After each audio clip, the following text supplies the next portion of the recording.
En esta ocasión, para licenciatura en laboratorio clínico de la clase de fisiopatología, vamos a revisar el tema de patología del sistema digestivo. Está a cargo de mi persona, Ana Concepción Polanco Anaya, patóloga, profesora universitaria 3 de la Facultad de Medicina de la Universidad de El Salvador. Entonces, vamos a iniciar la clase.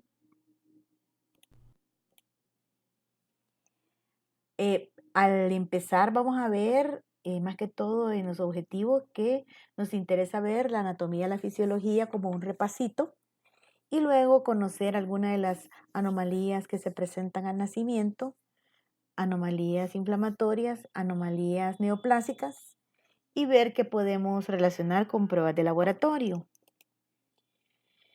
En la anatomía gastrointestinal, nosotros tenemos que los conceptos están relacionados patológica y anatomopatológicamente, pues empiezan en la boca, ¿verdad? En la boca, luego está el esófago, las diferentes patologías principales que debemos revisar según su carta didáctica y el estómago. Como generalidad, les diré que el aparato digestivo es un conjunto de órganos que tienen como misión fundamental la digestión y absorción de nutrientes y como ya les mencioné, está formado por las estructuras ya enlistadas anteriormente. En cada una de estas partes del tubo digestivo pues van a haber diversos eventos que van a permitir la digestión y la absorción de los alimentos ingeridos y que al mismo tiempo pueden ser causa de patología. Aquí tienen una imagen que les recuerda algo que uno mira desde que está en quinto grado. Entonces, este aparato digestivo más o menos mide 11 metros de largo, desde la boca hasta el ano, conformado por estas partes y las glándulas anexas consideradas. Empezaremos con el esófago como un conducto muscular que mide entre 20 a 30 centímetros, que recoge el bolo alimenticio, en donde se deposita los alimentos luego de que han pasado por la fase bucofaringea de la deglución. Utilizando el peristaltismo, que son los movimientos contráctiles de la pared del esófago, este bolo sigue su curso hacia el estómago y recordemos que el esófago va a tener dos esfínteres, uno superior y uno inferior, que muchas veces son sujeto de patología también. El esófago lo único que hace es deja pasar el alimento previamente digerido en la boca, no tiene mayor participación glandular.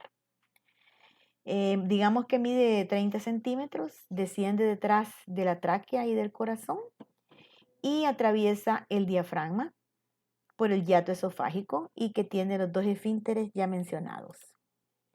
Las ondas son las ondas peristálticas ya mencionadas y luego la digestión propiamente dicha se efectúa en el estómago. Hay una parte dilatada donde se completa la digestión mecánica y continúa la digestión química a través de las diferentes enzimas y sustancias que se segregan para el bolo alimenticio, hasta que se forme el quimo y luego sigue su paso hacia el intestino delgado.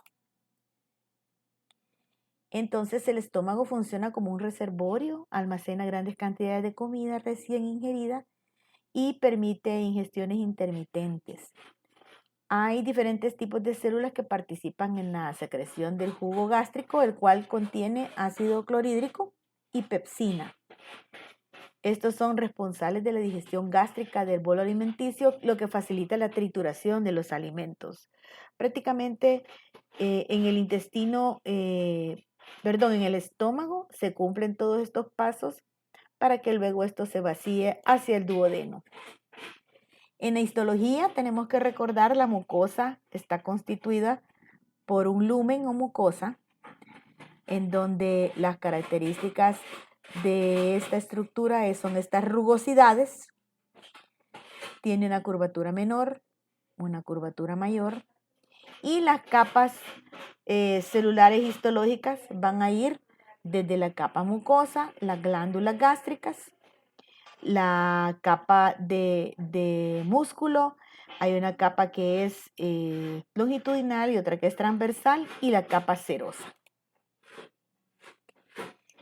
El intestino delgado es un conducto de 6 a 8 metros de largo formado por 3 tramos y al llegar al ilion se comunica con el intestino grueso o colon mediante la válvula ileocecal. Todo esto es donde continúa la digestión de los alimentos. En el intestino delgado participa la bilis, el jugo pancreático y el jugo intestinal secretado por las glándulas intestinales. Luego, al ocurrir toda esta mezcla, los alimentos son absorbidos a ese nivel en el intestino delgado. Sal, agua y grasas, hidratos de carbono y proteínas. Estas luego de ser absorbidas, 5% de esos alimentos así separados pueden ser excretados en los adultos, en las heces de los adultos normales. Para que ocurra digestión de las grasas, hay que originar triglicéridos y fosfolípidos que se absorban en el yeyuno. Y entonces para ese efecto es necesario que la bilis tenga sales biliares. Los hidratos de carbono, almidones, azúcares son digeridos mediante las amilasas que forman monosacáridos para que estos sean absorbidos en yeyuno o en ilion. Y finalmente la digestión de las proteínas mediante las pepsinas y proteasas que va a dar lugar a los péptidos y aminoácidos absorbidos también en el yeyuno y en el ilion. El intestino grueso, que mide más o menos de 1.5 a 2 metros en el adulto, unido a la válvula ileocecal por el ilion, va a concluir hasta el ano. Esta parte del ano, aquí está la parte del recto, en la parte del ano va a tener una parte que es interna y otra parte que es externa, que va a estar cubierta por piel modificada. Es peculiar, tiene las bandas longitudinales, tiene la tenia, ¿verdad? Tiene estas formaciones como austras y las diversas flexuras dan origen a los nombres del colon, ¿verdad? Ascendente, transverso, descendente, sigmoides y recto. Cada día llegan al colon entre 1200 y 1500 mililitros de flujo ileal y más o menos 200 a 400 ml son excretados en forma de heces. La función del colon es almacenar desechos, ¿verdad? Y a veces pueden ser por periodos prolongados de tiempo. Y pues tiene que ocurrir fermentación de los nutrientes no absorbidos a través de las bacterias de la flora bacteriana. Son indispensables estas bacterias para la integridad y buena salud de las células colónicas. Esto es un repaso somero de lo que es la anatomía y la fisiología gastrointestinal, lo cual pues es muy básico y es bueno que lo repasen. Para entender un poco la patología del esófago, primero vamos a revisar lo que se refiere a los trastornos del desarrollo postnatal. La atresia, que es la aplasia de los órganos tubulares, se acompaña de fístula y duplicaciones, y atresia significa que es un tubo que por algún motivo ha sido interrumpido su crecimiento y no tiene lumen o el lumen es insuficiente para que pasen las estructuras que tienen que pasar por ahí. La atresia puede aparecer en cualquier parte del sistema digestivo, pero cuando se presenta en el esófago, lo hace en los primeros días de vida. El niño regurgita después de la alimentación y si no se repara rápidamente, son incompatibles con la vida. También existe la agenesia de esófago, que es la ausencia total, completa de esófago, la cual es muy rara. Y en atresia, en que el desarrollo incompleto es frecuente asociado más que todo a las fístulas. Aquí tenemos, por ejemplo, los 3 tipos principales de atresia esofágica que tienen. Una es con cordón fibroso, otra es que se ha cortado y este cordón, la parte posterior, está conectada a la tráquea, y esta que hay una fístula tráqueo-esofágica. La característica es que en los 3 casos los niños nacen llenos de saliva, ya que la saliva no puede pasar a ese nivel. La atresia intestinal, menos frecuente que la esofágica, pero puede afectar el ano, lo que se denomina ano imperforado. Y aquí pues se produce debido a la falta de involución del diafragma de la cloaca. Y entre las atresias intestinales, la anomalía congénita más frecuente es esa, la atresia de ano. Aquí tenemos una hernia diafragmática, que es otra patología que ocurre a veces, en donde la agenesia de una de las hojas diafragmáticas, como en este caso, secundariamente ocasiona que las vísceras abdominales pasen al tórax. Entonces ustedes aquí tienen esta parte, si hay diafragma, en esta parte no hay. Ustedes ven cómo las vísceras han migrado para arriba, causando un pulmón derecho hipoplásico. Otra patología frecuente es el onfalocele y la gastrosquisis. Ambas son muy parecidas, aparecen al nacimiento, y en el onfalocele lo que ocurre es que hay un cierre de la musculatura abdominal incompleto y las vísceras abdominales salen y se hernian hacia un saco central que puede ser reparado quirúrgicamente. Hasta en un 40% de estos casos se acompaña de otras malformaciones. En cambio, la gastrosquisis, que es muy similar al onfalocele, afecta todas las capas de la pared abdominal, peritoneo y piel. No está conformado por por esa bolsita, sino que las vísceras están afuera. La presencia de ectopias y heterotopias, esto es debido a que durante la embriogénesis del aparato gastrointestinal, en lo que es la migración y la formación del tubo intestinal anterior, medio y superior, el feto, recordemos nosotros, que sufre una curvatura hacia el centro y saca las vísceras hacia afuera, porque la misma no tiene espacio él donde hacerlas crecer. Entonces las saca, las vísceras se duplican, se obliteran las que van a ser únicas, se forman los tubos, se forman los lúmenes, y luego el feto, cuando ya está más grande, las vísceras regresan.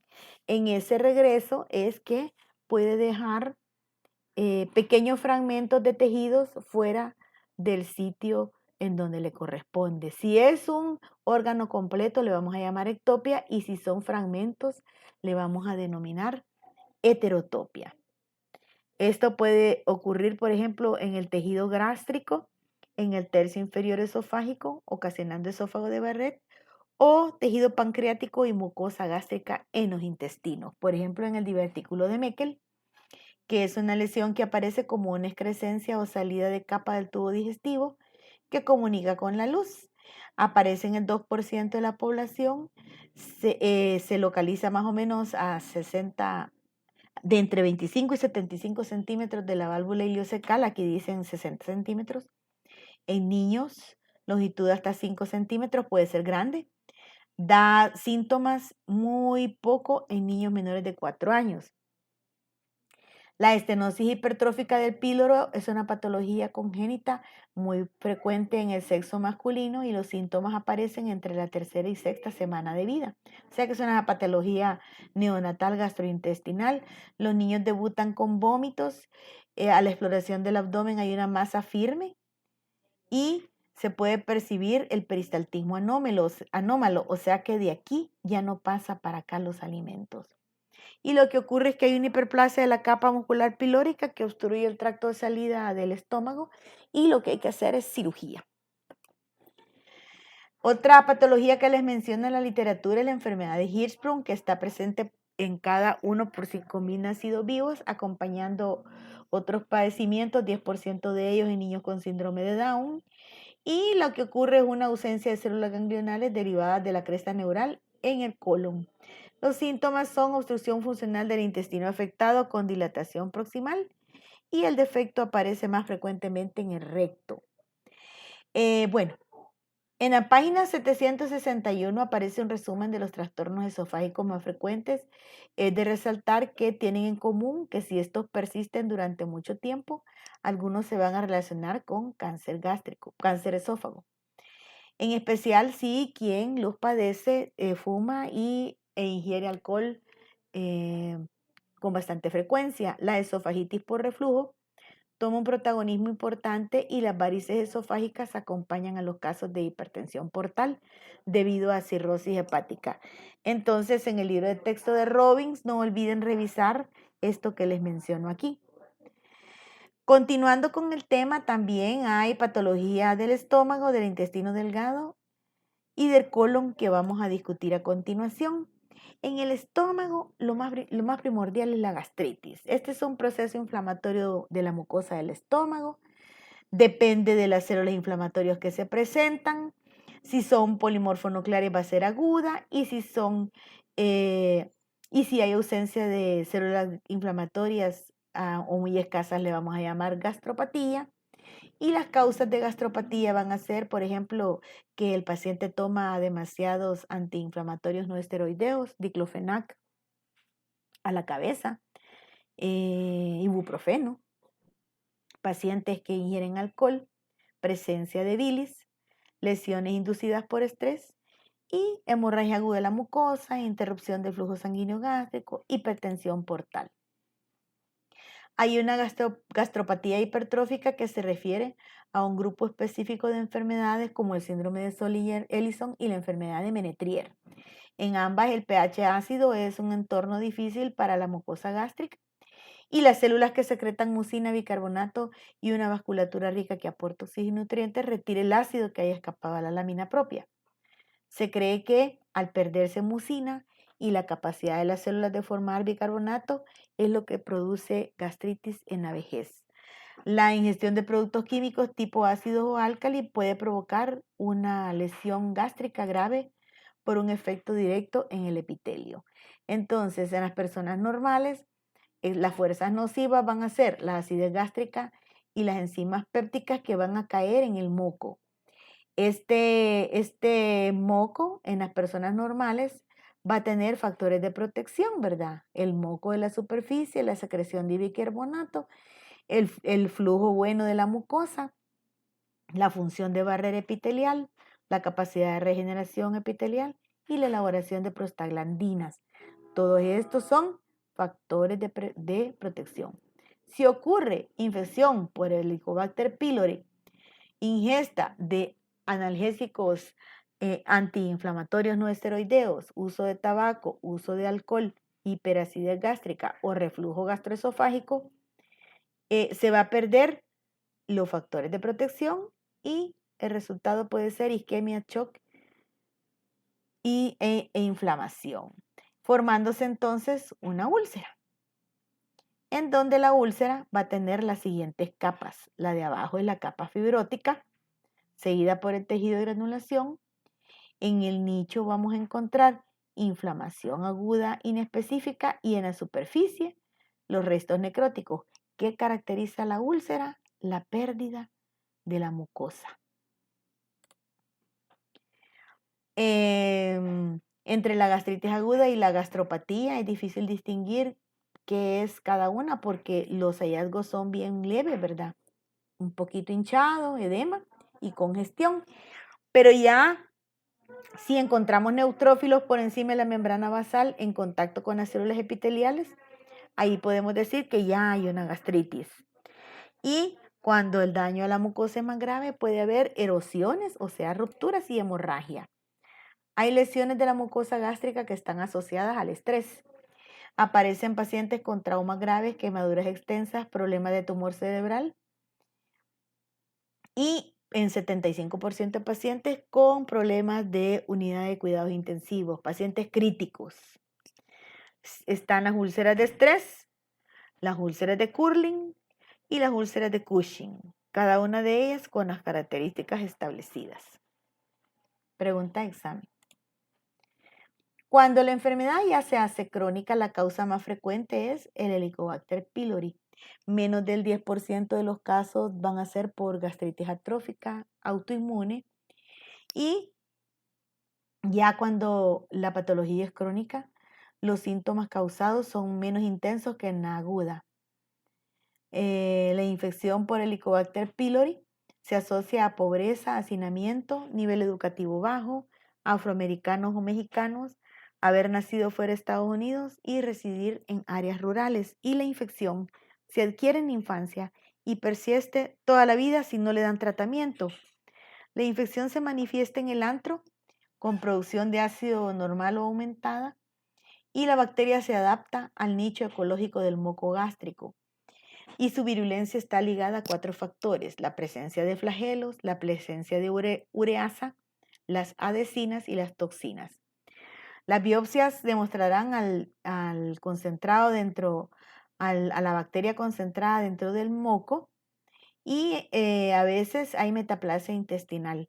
Esto es de reportarlo por hepatólogo porque muchas veces precede al adenocarcinoma. ¿Cuáles son las pruebas de laboratorio que ayudan al diagnóstico de Helicobacter pylori? Son los estudios serológicos de anticuerpos con detección de bacterias en heces y la prueba de respiración de urea, cultivo y molecular.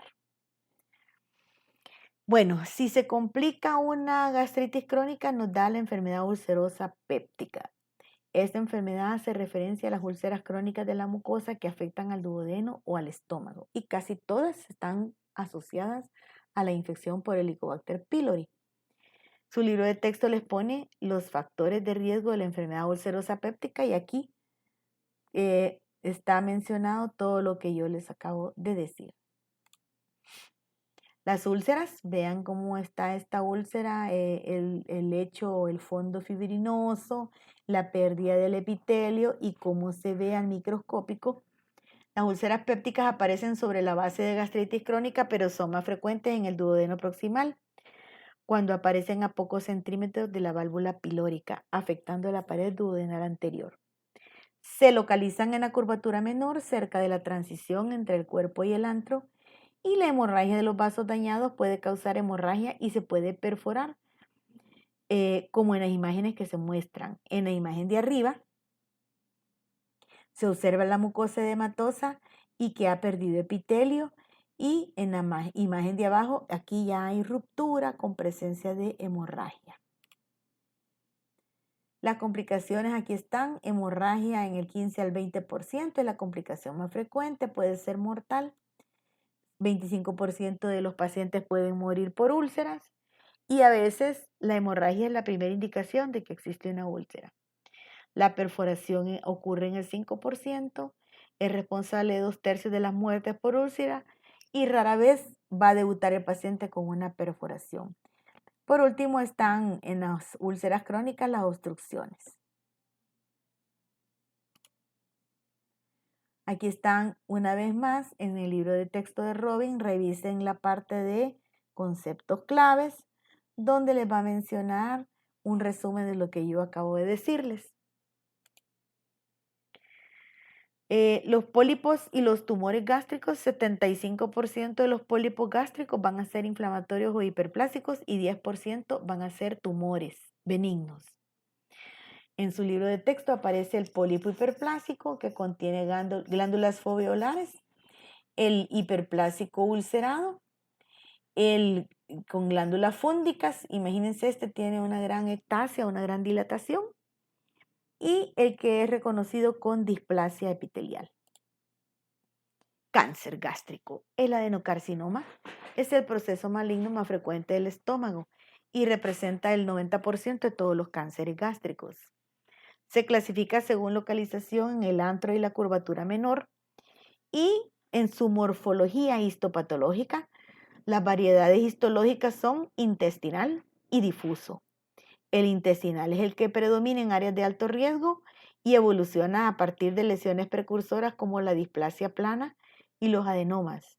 Y el intestinal da metástasis a los ganglios regionales. El pronóstico depende de si la lesión es descubierta tempranamente, antes de invadir la capa serosa y las estructuras adyacentes. Vean siempre la lesión, parece una lesión ulcerada, hay pérdida de la mucosa y aquí está, y se le llama intestinal porque forma glándulas intestinales, ¿verdad? Y el difuso porque tiene estas células en anillo de sello. Aquí tienen un adenocarcinoma gástrico tipo linitis plástica, en donde ustedes ven cómo la neoplasia ha engrosado todas las capas formando a este órgano como que fuera una bota gruesa. Siempre revisen los conceptos claves de las proliferaciones neoplásicas y no neoplásicas del estómago mencionados aquí en esta diapositiva. Yo creo que ya para terminar hablaremos dos palabras de la obstrucción intestinal, que más que todo obstrucción intestinal es un cuadro clínico que traduce abdomen agudo. Puede ocurrir a cualquier nivel, siendo el intestino delgado el más afectado porque su luz es más estrecha.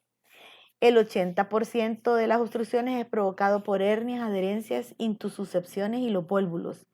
Y los síntomas son dolor abdominal, distensión, vómitos, estreñimiento. O sea que el paciente está tapado.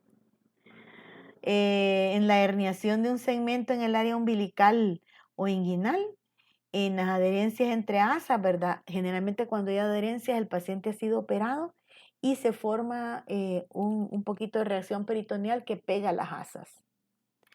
Los vólvulos, que una tripa se tuerza.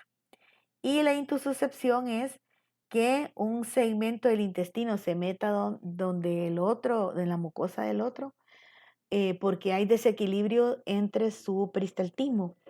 Y muchas veces esto ocurre, por ejemplo, en las pacientes que tienen grandes diarrea, ¿verdad? 15 a 20 cámaras diarias pueden hacer que se ocasione una intususcepción. La enfermedad isquémica intestinal, la irrigación del tubo digestivo es de las arterias celíaca y mesentérica superior e inferior. Las mesentéricas se disponen con muchas arcadas, lo que hace que el intestino pueda tolerar la oclusión arterial crónica. O sea, tiene muchas funciones. Aunque el colon es la localización más frecuente de isquemia digestiva, el infarto mucoso y mural puede afectar a cualquier nivel del intestino, desde el estómago hasta el ano. Entonces las lesiones pueden ser continuas, se vuelven segmentarias, parchadas, la mucosa es hemorrágica y puede ulcerarse. Aquí tienen un infarto intestinal con los cambios isquémicos mencionados. Los infartos mucosos y murales no son mortales en sí mismos, pero progresan hasta extenderse si el aporte vascular no se restablece. Malabsorción y diarrea hoy está de moda. Usted vaya a pasar consulta con cualquier gastroenterólogo y se va a hablar mucho de estos temas. En sí, el síndrome de malabsorción o SPRU puede ser una forma rara cuando se trata verdaderamente de enfermedad celíaca. Pero cuando solo es malabsorción, son pacientes que debutan con diarrea crónica, absorción defectuosa de las grasas, absorción defectuosa de vitaminas liposolubles e hidrosolubles, no absorben alimentos, proteínas, hidratos de carbono, electrolitos, minerales y agua. Y la forma crónica se acompaña de pérdida de peso, anorexia, distensión abdominal, borborismos y desgaste muscular. O sea que los pacientes se ponen bien delgaditos y pierden la masa muscular. Hay esteatorrea, que se caracteriza por heces arcillosas gruesas y voluminosas, y esto es producido por insuficiencia del páncreas, enfermedad celíaca y enfermedad de Crohn. La malabsorción va a ser consecuencia del trastorno en al menos una de estas 4 fases y el síntoma predominante va a ser la diarrea, ¿verdad? Es una diarrea muy molesta y en casos graves el paciente puede pasar hasta defecando 14 litros. Recordemos nosotros que las deposiciones normales del colon andan entre los 200 a los 400 ml o gramos de heces, ¿verdad? Entonces ya hacer 14 litros ya es bastante. Aquí hay un cuadro sinóptico que les muestra los defectos en la enfermedad de malabsorción y diarrea y ustedes tienen que observar cómo, por ejemplo, en la enfermedad celíaca, la digestión terminal y el transporte epitelial están dañados, igualmente en el SPRU tropical, en la pancreatitis crónica, en la fibrosis quística y en la malabsorción primaria va a ser más que todo la digestión intraluminal y así sucesivamente en los diversos tipos de síndromes que puedan causar malabsorción. El colon irritable se caracteriza por dolor abdominal crónico recidivante con distensión y cambios en los hábitos intestinales. La patogenia está definida. En su mayoría los pacientes son mujeres de 20 a 40 años. Parece ser que hay una activación inmunitaria de la inadecuada de la mucosa. Y los dos trastornos que caracterizan este cuadro son la colitis ulcerativa inespecífica y la enfermedad de Crohn o enteritis regional. Ambas son parecidas y son diferentes. Los cambios anatomopatológicos son específicos para cada uno. Por ejemplo, el Crohn se caracteriza porque da imágenes, da afectación salteada, ¿verdad? Parchada. En cambio, en la colitis ulcerosa es continua la afectación. En el Crohn van a haber formación de inflamación transmural con ulceraciones y fisuras e incluso inflamación granulomatosa, y en la colitis ulcerativa puede haber formación de pólipos. Una vez más les pongo para que repasen los conceptos claves de los pólipos, que ya los mencionamos también, y finalizamos con las hemorroides, que son causadas por el aumento de la presión venosa dentro del plexo hemorroidal. Puede ser producido por estreñimiento crónico, estasis venosa o hipertensión portal. Y esto sería todo lo que vamos a revisar por el día de hoy. Vamos a ver si dejamos algún tipo de trabajo para que puedan comprender más los temas mencionados, ¿verdad? Muchas gracias. Pasen feliz tarde.